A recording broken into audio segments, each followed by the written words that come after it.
सबसे पहले मैं डीआरएल के सेटअप से शुरुआत करता हूं। तो इस पंच के ईवी पे कुछ इस प्रकार का जॉइनिंग डीआरएल मिलता है। अब बहुत सारा कन्फ्यूजन ये था कि नए पंच में क्या चेंजेस होने वाले हैं। तो वही साइड के डीआरएल रहेंगे और सेंटर के हट जाएंगे जैसे टाटा नेक्सॉन में मिलता था। अब ओवरऑल परफॉर्मेंस के बारे में बात करें तो सेम वही फॉर्म है, ऐसा कुछ चेंजेस नहीं है। बट मेन प्रायोरिटी टर्म पे इसका जो प्लेटफॉर्म है उसे ईवी बेस पे रखा गया है, डिजिटल फॉर्म पे। अब देखिए क्या टर्म है। तो कोई भी एक आप टेस्ला गाड़ी ले लो या कोई भी इलेक्ट्रिक सेगमेंट की जो हाई लेवल गाड़ियां होती हैं उनका प्लेटफॉर्म अलग होता है। तो कोई भी इलेक्ट्रिक सेगमेंट पे अगर वो इनपुट करते हैं तो बहुत सारे मामले में वो बेहतर साबित होता है। नेक्सॉन में ये सब सुविधाएं नहीं थी, पर अब पंच के बाद जितनी भी गाड़ियां आने वाली हैं इन सब में यही प्लेटफॉर्म लगेगा। और क्या क्या चेंजेस परफॉर्मेंस के वाइज आने वाले हैं ये तो ओवरऑल जब हम देखेंगे तो पता चलेगा। अब देखते हैं इसका ओवरऑल रिव्यू। और टाटा मोटर्स के यार्ड में, और वो इसलिए क्योंकि मेरा एक मेन प्रायोरिटी टर्म था कि टाटा पंच का जो ईवी है उसका एक झलक दिखा सकूं। तो डीआरएल फॉर्म कुछ ऐसा है और सामने का जो जॉइनिंग डीआरएल है वो बेस्ट पार्ट है। बाकी कुछ मैं डिटेल्स बताता हूँ, इंटीरियर और एक्सटीरियर क्या चेंजेस है, कितना प्राइस है। तो शुरू करते हैं। यार्ड पे आने का मेन रीज़न ये था कि टाटा पंच का ईवी आ गया है। जैसे सामने आप झलक देख सकते हैं, 315 और 421 का रेंज क्लेम है। ऑफकोर्स क्लेम है तो इसका मतलब उससे थोड़ा सा कम आएगा, तो आप अप्रॉक्सीमेशन 50-70 कम करके चलिएगा। और इस खूबसूरती के साथ बहुत सारी चीज़ें बेहतर है। जो पूरा हाइपर व्हील का सेटअप, साथ ही साथ डुअल टोन फॉर्म, जो बड़ा मॉडल है, क्या डिफरेंस है इंटीरियर में, साथ ही साथ एक्सटीरियर का जो फ्रंट का लुक है, डीआरएल जॉइनिंग क्यों कराया गया है, बाकी पूरी चीज़ें मैं जल्दी बताता हूँ। बट फाइनली कुछ इस प्रकार से है और लाइट फॉर्मेशन का ये बेस्ट भाग मुझे लगा है। बाकी पूरा डिटेल बताता हूँ मैं रिव्यू में।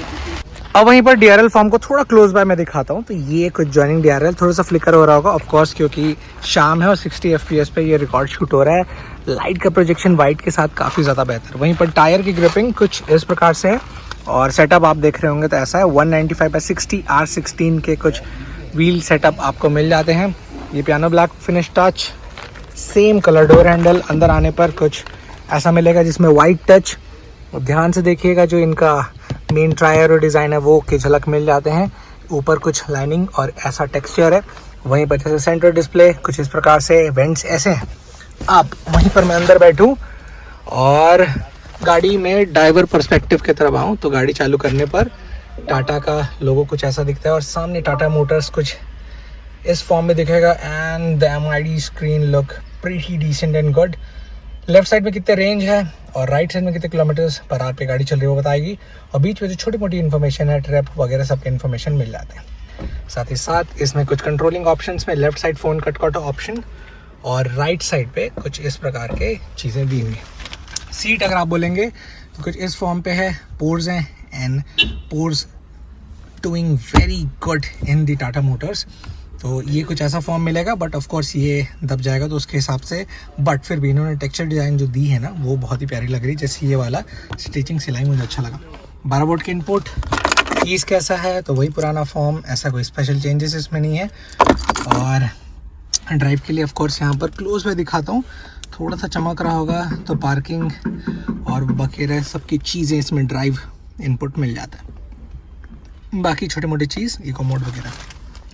फिर यहाँ पर पार्किंग, ऑटो होल्ड वगैरह सबके ऑप्शन। थोड़ा सा जगह स्पेस रखने के लिए। और पीछे यहाँ पर कुछ इतना स्पेस मिलता है। हैंड में छोटी मोटी चीज़ें दिखा जाती है तो एक पैमाने पर रख सकते हैं। अब चीज़ों के बारे में बात करें तो ये भी बता देता हूँ। कुछ इस प्रकार के ग्लव बॉक्स है सफिशेंट। इस साइड देख रहे होंगे तो सिर्फ डुअल कलर फॉर्म इसलिए मैं बोल रहा हूँ क्योंकि ये एक सिंपल वाइट ना देते हुए क्लोज जूम करके पॉज करके देखिएगा तो इस प्रकार के टेक्सचर मिलते हैं।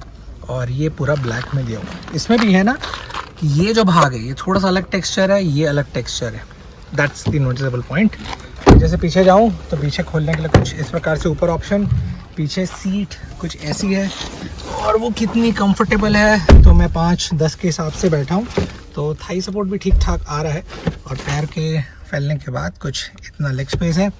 और अगर हेड स्पेस के बारे में बताऊँ तो कुछ इतने हेड स्पेस मिल जाता है। और वो इसलिए क्योंकि ये वाले भाग पे ना हल्का सा आप देख रहे होंगे तो हम्प है, तो ये ऊपर जैसे हुआ है ना उसके कारण थोड़ा सा प्लस पॉइंट हो जाता है।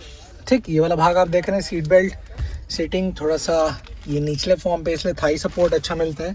समझने के लिए यहाँ साइड से दिखा रहा हूँ तो ये ऊपरी भाग है और ये थोड़ा सा नीचे लहर के जाता है। वहीं पर जैसे मैं पीछे जाता हूँ तो पीछे का कुछ इस प्रकार का फॉर्म है जो ऑलरेडी वाकिफ़ है, तो ये सामने से उतना ज़्यादा जितना मैं इम्प्रेस हुआ हूँ, पीछे से उतना ज़्यादा इम्प्रेस नहीं हुआ हूँ, but this look pretty decent.